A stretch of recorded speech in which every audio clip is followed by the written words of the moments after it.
the family is under attack. Mm-hmm. I mean, that's been noted for quite some time. Right. The first time I think the religious world observed it was when the divorce rate was at 50%. And so there was a lot of concern there, which means 1 out of every 2 marriages failed. Mm-hmm. Who really wants to be a part of that? Right. And so why was it failing? And so it was under attack. And you know what you started noticing in religious groups, Christian groups, is they had to start accepting divorce.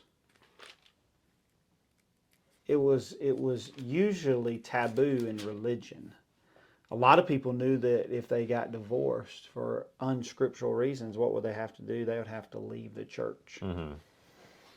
And then that started not being very common, Mm-hmm. right?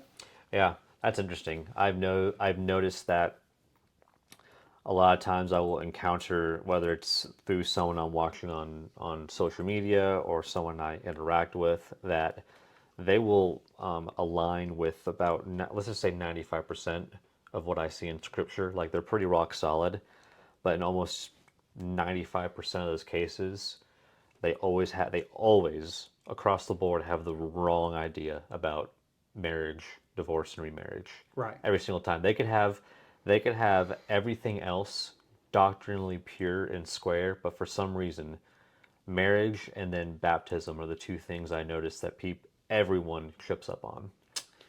And so we or more popular Christian movements were forced through maybe some weakness to accept divorce.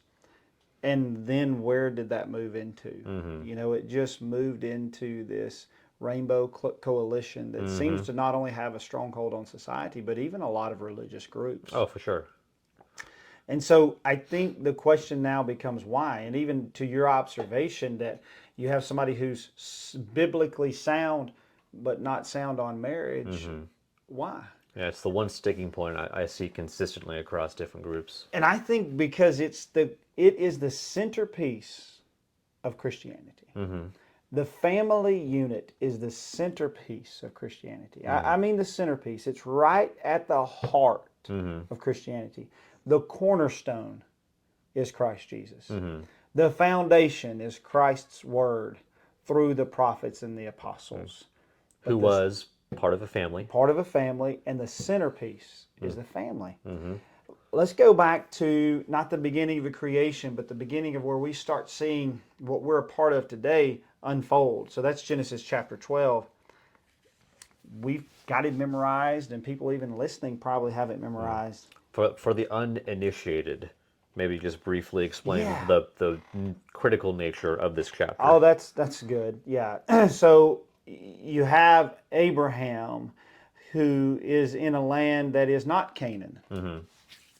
And God is really calling him, and he's calling him to a relationship. And you see, really what's interesting is chapter 11 is just a long list after the Tower of Babel of moving into just some descendants. These are just people who, why are they there? And it all leads to verse 31, Terah took Abram his son and Lot the son of Haran. Now we're getting into Abram, this critical character. And now this critical character is referenced back to by Jews, referenced back to Christians. And so it's because he's really the centerpiece of God laying out his plan for the redemption of mankind. And here's why. Genesis chapter 12 verse 1. The Lord said to Abram, go from your country and to your kindred and your father's house to the land that I will show you. So in verse 1, he promises, I'll give you a different place to live. Go to a different land. Verse 2, he says, and I will make of you a great nation. I will give you a group, a governing body, a nation. And I will bless you and make your name great so that you will be a blessing. I will bless those who bless you, and him who dishonors you I will curse. And in you, all the families of the earth shall be blessed. Later, this promise is retold to Abraham, and it said, through your seed, all the families of the earth shall be blessed. But here's what's interesting is this is a promise that starts between Jehovah God and Abraham, how he would later be called. But it points towards blessing who? blessing families. Yeah. And why did God take it from this individual to blessing families? Because he could have very easily worded it, in you all the people of the earth, all the individuals of the earth. Right. We know that God's intentional, so he must have had a reason behind why he worded it as families. And I think it also, Abram would not have been a young man here when Yeah. he's even called. Right. And so close to 70-ish. And so as he's called here in this time, he's not really a family.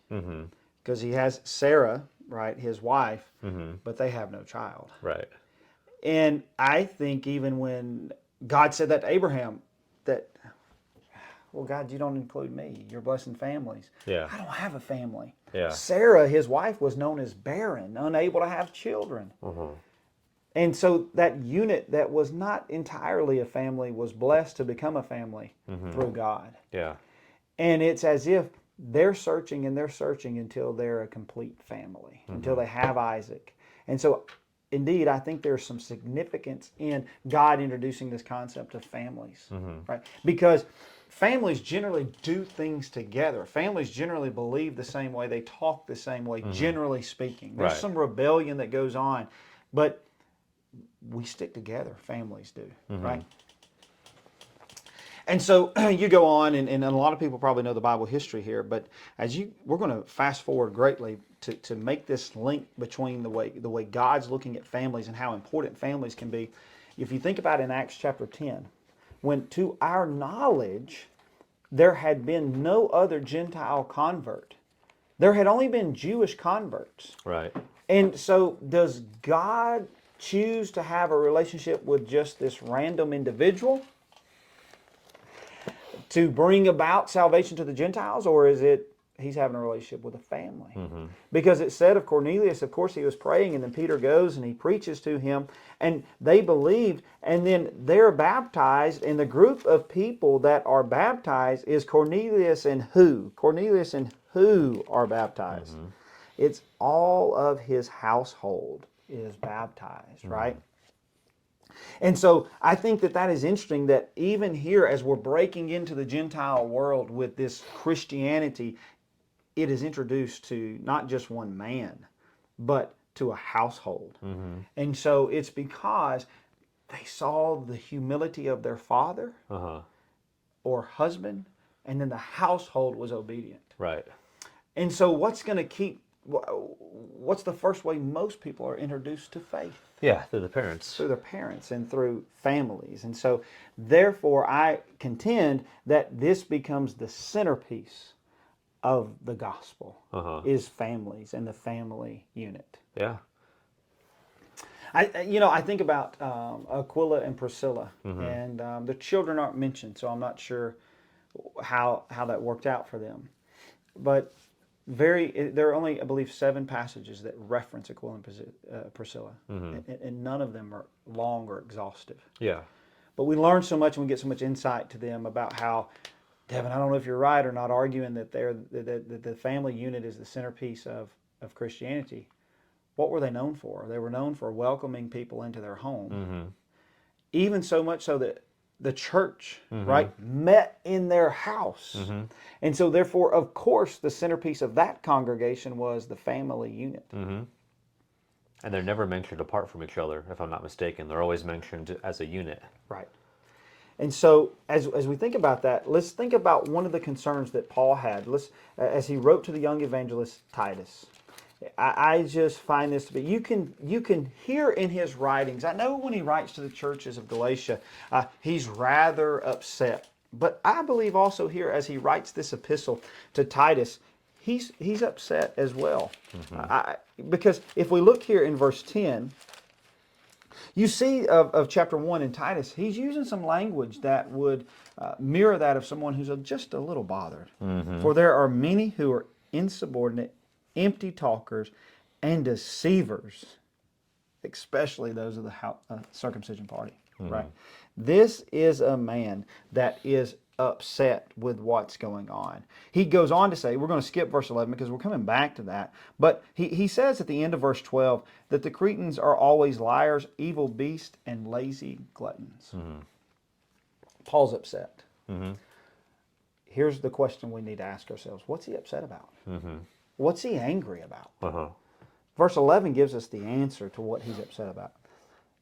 Those empty talkers must be silent, since they are upsetting whole families by teaching for shameful gain what they ought not teach. Paul, why are you mad? Why are you angry? Well, I'm angry because families are being upset and families are being disturbed because why? Families are the centerpiece of the gospel and the centerpiece of Christianity. So now let's ask ourselves the question: why is the family unit under attack today? Because it's the centerpiece of Christianity. Yeah, Right. that probably explains why I think sometimes people don't conceptualize why Christians are so opposed to the LGBT movement. What's our deal? Like, why are we so upset? Well, speaking to your point, we're upset because it's upsetting the family as God would have it. Right. If the creator of the universe had a specific plan in mind for how the family is to operate and how it's to be composed, and then we as the creation, who have already proven in every other arena of our lives that we don't know how to conduct ourselves and that we ruin everything. When it comes to, as you mentioned, what is the cornerstone, not just of the gospel, but of human existence. That's a good point. Because Human literally, existence, yeah. there are no humans without families. Right. There are no humans without other humans reproducing and raising. So, so yes, of course, we're going to be upset about something that attacks and undermines what is not only fundamental to our existence, but is fundamental to the propagation of the thing that's going to save us, the gospel. So that's that. I'm sure most people won't accept that, but that's our reasoning behind why we can't accept homosexual marriage. Can't accept it, and then I think we need to ask ourselves, why are we a little more loud in that area? Why don't we just let the government do what the government wants to do? And it's because we want the family unit preserved. And we'll have to talk later that marriages be respected and honorable. Yes. And it's just dishonorable, the attitude people have towards marriage now. Right. And one man and one woman for life. It's Right. a laughable concept. Yeah. But it's a laughable concept only because Satan's involved in perpetuating that idea. Yeah, that battle line, we have to, that battle line is probably going to be in bold as opposed to other battle lines, because as you said, it's, for one thing, it's the institution that is potentially the most under attack. Right. If you don't want us to act like defenders, then don't dress like an attacker. Right. And right now, there's a segment of our society dressed as attackers against Right. the home. And so now we've introduced the importance of it. What's the solution to protect this family? And it goes back to our discussions we've had on leadership, right? It goes back to the home. His solution here in Titus 1, he's upset, and his solution in Titus 1 is to appoint elders, which are men, leaders of their home. I want us to kind of look at just these are the qualities. As we've thought about leadership, what type of person steps up? So let's look at this in two ways. Let's just read through this, and then let's kind of come back to it and make a few comments on who God's looking for to help strengthen the family unit. He starts here in verse 7 where I want to start. There's a few other qualifications ahead of that, but let's just start in verse 7. For an overseer, as God's steward, must be above reproach. Meaning people can't just bring things against him. He must not be arrogant or quick-tempered or drunkard, violent or greedy for gain, but hospitable, a lover of good, self-controlled, upright, holy, and disciplined. He must hold firm to the trustworthy word as taught, so that he may be able to give instruction in sound doctrine and also to rebuke those who contradict it. You talk about the world and the way the world's attacking.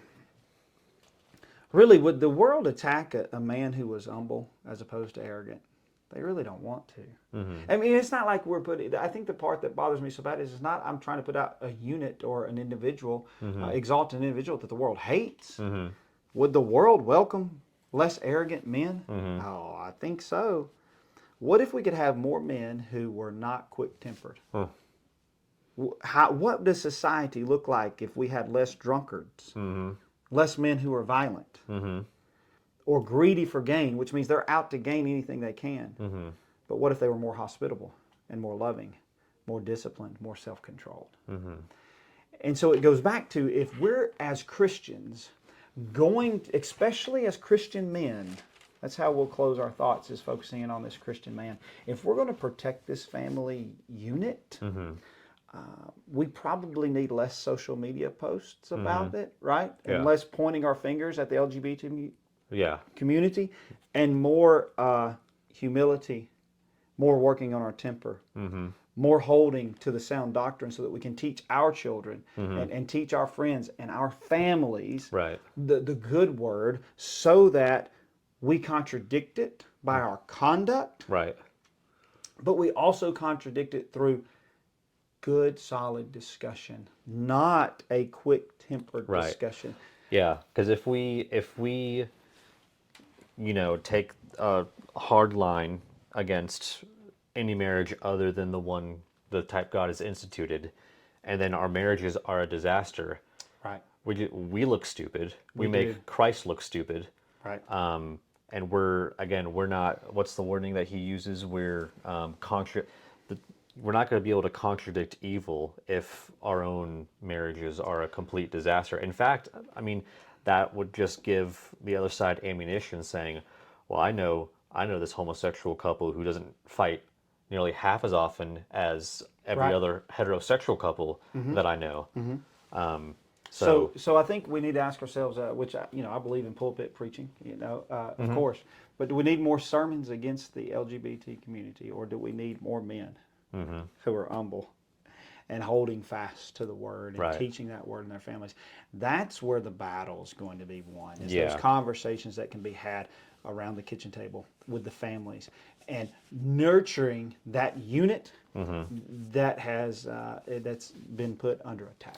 Right? Yeah, because the world has more than enough reasons and opportunities to attack the family without us making it easier for them by mismanaging our households.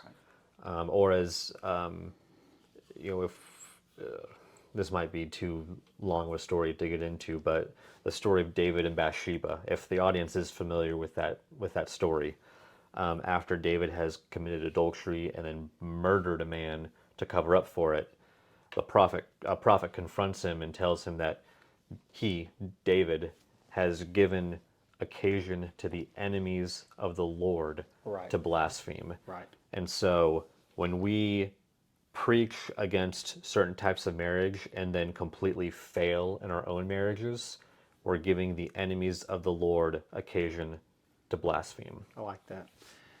And so there's more discussion we need to have around the family. Of course. Again, because it's under attack, and then we also see the responsibility that kind of lands right in our lap. And I think we would like to point our fingers and say the problem's all on them and the enemy, which there is a problem there.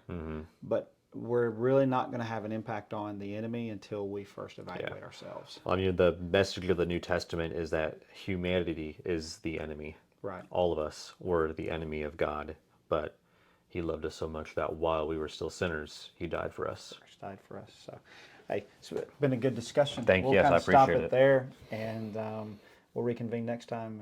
Looking forward to the next conversation. Perfect.